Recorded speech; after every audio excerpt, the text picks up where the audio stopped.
नमस्कार मंडळी, तुम्हा सर्वांचं नवीन एका व्हिडिओमध्ये खूप खूप स्वागत आहे. तर आज आपण ओलं खोबरं वापरून मस्त गोड मऊ लुसलुशीत असा पदार्थ करणार आहोत बरं का. अगदी लहानांपासून मोठ्यांपर्यंत सर्वांना आवडतं आणि मिश्रण मात्र एकच करणार आहोत आणि त्याच्यामध्ये 2 प्रकार पाहणार आहोत. आता ही नेमकी रेसिपी काय असेल पाहण्यासाठी व्हिडिओ मात्र कुठे स्किप न करता शेवटपर्यंत बघा. आता सुरुवातीला इथं अर्धा नारळ इतका ओला घेतलेला आहे बघा.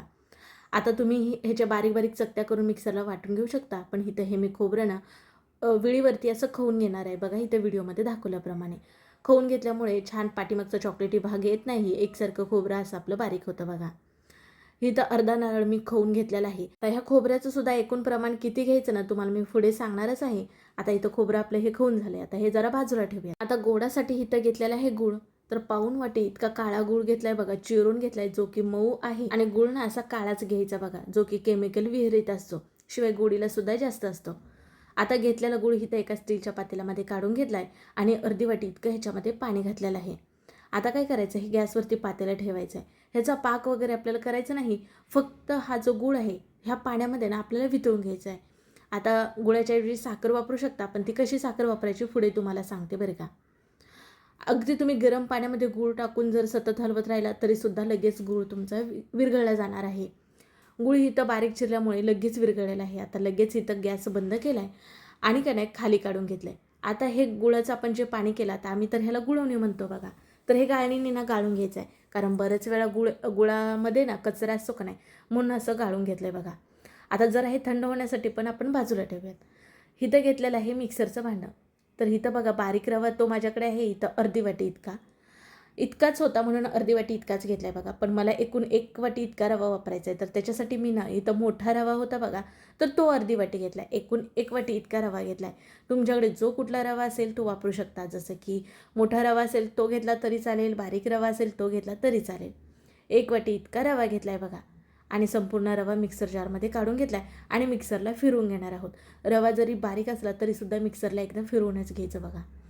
आता ह्याच्यामध्ये घालणार आहोत अर्धी वाटी इतकं गव्हाचं पीठ. गव्हाच्या पिठाच्या ऐवजी मैदा वापरू शकता, पण आपण हा पौष्टिक पदार्थ करत आहोत त्याच्यामुळे शक्यतो करून गव्हाच्याच पिठाचा वापर करा. आता हे सर्व मिक्सरला एकदा फिरून घ्यायचं, म्हणजे छान एकत्र एकजीव असं होतं का नाही, त्यामुळे अगदी बारीक पीठ केलेलं नाही, अगदी दरदरीत भरड असंच आहे. आता हे सगळं मिक्सरला फिरवलेलं नाही, एका भांड्यामध्ये इथं वाडग्यामध्ये काढून घेतलं आणि जरा बाजूला ठेवूयात. त्याच मिक्सरच्या जारमध्ये बघा आपण जे खवून घेतलेलं खोबरं होतं ना, पाऊण वाटी इतकं घेतलं आहे बघा. आता तुम्ही म्हणाल खवून घेतलं तर मिक्सरला बारीक कशाला करायचं. खवून घेतलं जरी असलं तर ते खूप भरड भरड असं झालं आहे, त्यामुळे जरा मिक्सरला असं दरदरीत हे वाटून घ्यायचं. आता हे जरा बाजूला ठेवूयात आणि बघा आपण ह्या भांड्यामध्ये सर्व मिक्सरला बारीक केलेलं काढलं ना, त्याच्यामध्येच हे खोबरंसुद्धा बारीक केलेलं काढून घेणार आहोत. तुम्हाला बघा नेमकी कुठली रेसिपी करत आहोत हे नव्हतं सांगितलं, तर आज आपण अतिशय पौष्टिक असे ओलं खोबरं वापरून गोड अप्पे करत आहोत बरे का. आणि बघा आता हे सर्व मिसळून घेऊयात.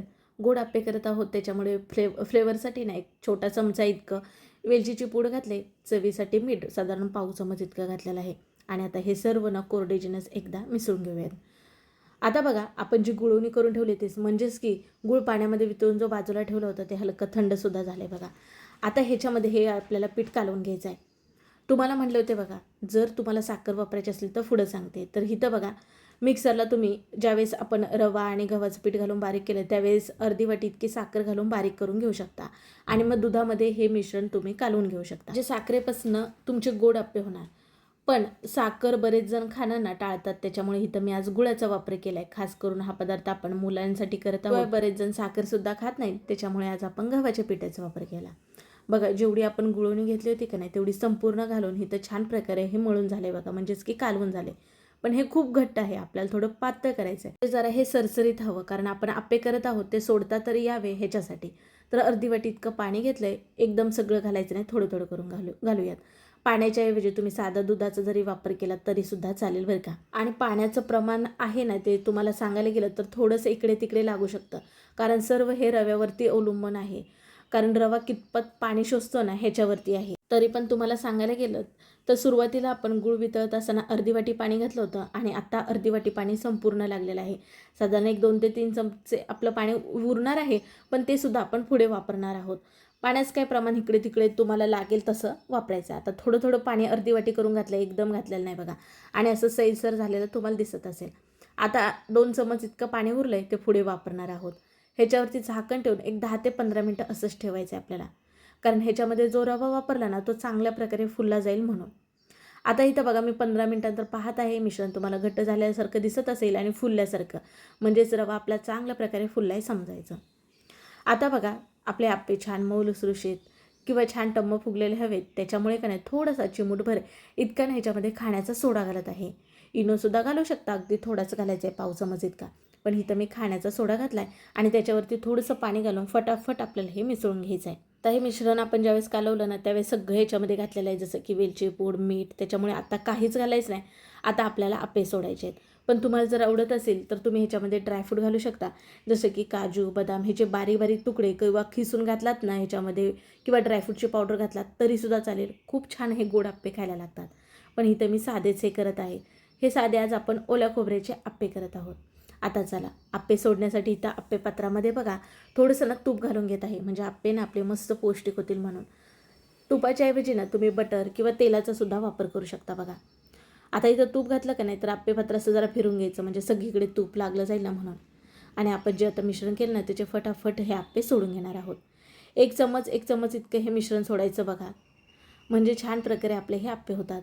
गॅस खाली बारीक ठेवला आहे, बिलकुलसुद्धा वाढवायचं नाही, नाहीतर आप्पे वरून चांगले भाजले जातील, आतून कच्चे. शिवाय हे आप्पे सोडत असताना पहिल्यांदा आप्पे पात्रातले जे बाहेरचे खण आहेत ना त्याच्यामध्ये सोडायचं आहे बघा, आणि नंतर आतमध्ये सोडायचं आहे. कारण का आतमध्ये कशी गॅसची आत जास्त लागते, तिथले आप्पे लगेच भाजले जातात, म्हणून जरा शेवटीच सोडायचं आहे. आता सर्वांमध्ये सोडून झालं की याच्यावरती झाकण ठेवूयात आणि एक साधारण 2 मिनिटांतर पाहणार आहोत. एकदम बारीक गॅस करायचा आहे, बिलकुल तुम्हाला एकदा पण गॅस वाढवायचा नाही. आता इथं तुम्हाला बघा वरली बाजू सारखी वाटत असेल, हे काचेचं झाकण असल्यामुळे. मग का नाही आपल्याला हे आता पलटी करून घ्यायचे आहे. तर चमच्याने आपण हे आतल्या बाजूचे आहेत ना ते पहिले पलटी करायचे. बघा मस्त आतले जे आहेत ते तांबूस रंग आला का नाही, त्याच्यामुळे आतले लगेच भाजले जातात. तर ते पहिले पलटी करून घेऊयात आणि मग जे बाजूचे आहेत ते पलटी करून घेऊयात. मस्त ह्यांना सुद्धा रंग आला आहे. पण बघा हे जे आप्पे आपले आहेत ना चांगले भाजावे ह्याच्यासाठी वरून सुद्धा मी थोडंसं तूप लावून घेत आहे बघा, म्हणजे मस्त रंगसुद्धा येतो आणि चांगल्या प्रकारे भाजले जातात. आणि पुन्हा काय करायचं आहे, ह्याच्यावरती झाकण ठेवायचं आहे, म्हणजे पाठीमागची जी बाजू आहे ना ती सुद्धा आपली चांगल्या प्रकारे भाजायला हवी का नाही म्हणून. त्याच वेळा बघा मुलांना मधल्या वेळेस खाण्यासाठी काहीतरी गोडधोड द्यायला हवं असतं. शिवाय छोट्या डब्यामध्ये सुद्धा तुम्ही किंवा मधल्या वेळेस खाण्यासाठी समजा असे तुम्ही हे मिनी गोड आप्पे मुलांसाठी देऊ शकता. अतिशय पौष्टिक होतात, शिवाय अगदी मुलं आवडीने खातात बरं का. आता बघा सगळे पलटी करून झाल्यानंतर पुन्हा झाकण ठेवलं होतं, म्हणजे पुन्हा हे पाठीमागच्या बाजूने आतपर्यंत चांगले शिजायला हवेत की नाही म्हणून, कुठेही कच्चे राहायला नको म्हणून. आणि बघा आतल्या बाजूचे जे आहेत ते चांगले इथं दोन्ही बाजूने मस्त रंग आलेला दिसत असेल. आता ना आपण हे काढून घेऊ आणि म्हणजे बाहेरचे आप्पे आहेत ना ते आता आतल्या बाजूला सोडायचे आहेत आणि ते आपल्याला हे भाजून घ्यायचे आहेत. अगदी थोडंसं तुम्ही तूप सोडून भाजून घेतला तरीसुद्धा चालेल. मस्त बारीक गॅसवरती भाजून घ्यायचे आहेत बघा. रंग किती छान आला आहे बघा. आता इथं आतले सुद्धा हे जे गोड आप्पे आहेत ते भाजल्यासारखे तुम्हाला वाटत असतील. आता ते आपल्याला काढून घ्यायचे आहेत आणि बाकीचे जे बाहेरचे राहिले ते सुद्धा थोडंसं तूप घालून ना भाजून घेत आहे. इथं सर्व आतल्या बाजूला घालून ना सर्व आप्पे हे चांगल्या प्रकारे हे भाजून घेतलेत बघा, मस्त झालेत की नाही. आता तुम्हाला सांगितलं होतं ह्याच मिश्रणापासून आणखीन एक तुम्हाला दुसरा पदार्थ दाखवते. ते म्हणजे काय, गॅसवरती पॅन ठेवला आहे, थोडंसंच तूप घातलं आणि आता आपण हे जे पीठ काढून घेतलं होतं ते साधारण ह्या छोटा चमचा आहे म्हणून 2 पळी इतकं सोडलं आणि जसा डोसा पसरवतो तसं हलकं थोडंसंच पसरून घ्यायचं. पातळ पसरवायचं नाही किंवा जाडसुद्धा ठेवायचं नाही. आणि ह्याच्यावरती झाकण ठेवूयात. जाड ठेवलात ना तर हे शिजायला किंवा आतपर्यंत भाजायला वेळ लागतो, त्यामुळे असं जरा पातळ ठेवायचं आहे. वरून थोडंसंच तूप लावून घेऊयात आणि हे पलटी करून घेऊयात, म्हणजे कसं दोन्ही बाजूने चांगल्या प्रकारे भाजलं जाईल. किंवा दोन्ही बाजून नाही भाजून घेतला तरीसुद्धा चालेल, पण इथं मी जरा दोन्ही बाजूने भाजून घेते. वाव, मस्त रंग आला आहे. आता इकडली बाजूसुद्धा चांगली भाजावी म्हणून ह्याच्यासाठी झाकण ठेवत आहे बघा. आता झाकण काढून बघू शकता, अगदी मस्त ही सुद्धा आपली बाजू भाजून झाली. मी ह्याला गोड पॅनकेक म्हणू शकता किंवा धिरडे म्हणू शकता किंवा तुम्ही ह्याला डोसेसुद्धा गोड म्हणू शकता बरं का. आता तुम्हाला आणखीन दुसरा एक दाखवते, ते म्हणजे काय, सेम थोडंसंच इथं तूप सोडून घेतलं, छान असं हलकं थोडंसं पातळ पसरून घेतलं आणि ह्याच्यावरती तीळ भुरभुरून घेतलेत, म्हणजे हा आपला पदार्थ आणखीनच पौष्टिक होईल. आणि ह्याच्यावरती झाकण ठेवून मस्त अगोदरचा जसा भाजून घेतला ना तसा हा सुद्धा भाजून घेऊयात. आता आम्ही तर ह्याला ना गोड पॅनकेकच म्हणतो बरं का, तुमच्या आवडीनुसार. शिवाय तुम्ही ह्याला काय नाव द्याल नक्की सुचवा. आता हे गोड असल्यामुळे ना तुम्ही असे जरी खाल्लात तरीसुद्धा खायला छान लागतात, किंवा तुम्ही ह्याच्यावरती मुलांना हनी किंवा आपले चोको सिरप असतात ते घालून दिलात तरीसुद्धा खायला छान लागतात. किंवा हे ऑलरेडी गोड मस्त चवीला झालेले आहे, त्याच्यामध्ये गूळ आहे, ओलं खोबरं असल्यामुळे अगदी आवडीने आत बाहेर करूचपर्यंत ना तुमचे हे पदार्थ खाऊन टाकतात. अगदी दोन्ही पदार्थ करायला सोपे आहेत.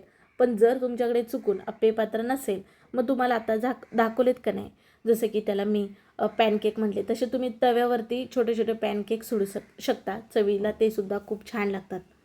आता हे बघा, हे आपले आप्पे वरून तर बघितलात, आता तुम्हाला एक मोडून दाखवते. आणि बघा अगदी मऊ लुसलुशीत, आतून छान जाळीदार झाला आहे, शिवाय आतपर्यंत चांगला भाजलेला आहे, कच्चा कुठेच राहिलेला नाही बघा. त्याचबरोबर तुम्हाला म्हटलेच मी, हे गोड पॅनकेक ह्याच्यामध्ये ओलं खोबरं असल्यामुळे चवीला एक नंबर छान लागतात बघा. अगदी कुठेच आपण तेलाचा वापर न करता हे 2 पदार्थ पाहिले बघा, अतिशय चविष्ट मस्त गुळापासून असल्यामुळे खायला एक नंबर लागतात. नक्कीच मुलांना करून तुम्ही असे खायला देऊ शकता. अगदी काहीतरी गोडधोड खायचं असेल, मुलांना मधल्या वेळेस काहीतरी खायला द्यायचं असेल, तर नक्कीच हे पदार्थ बनवून देऊ शकता.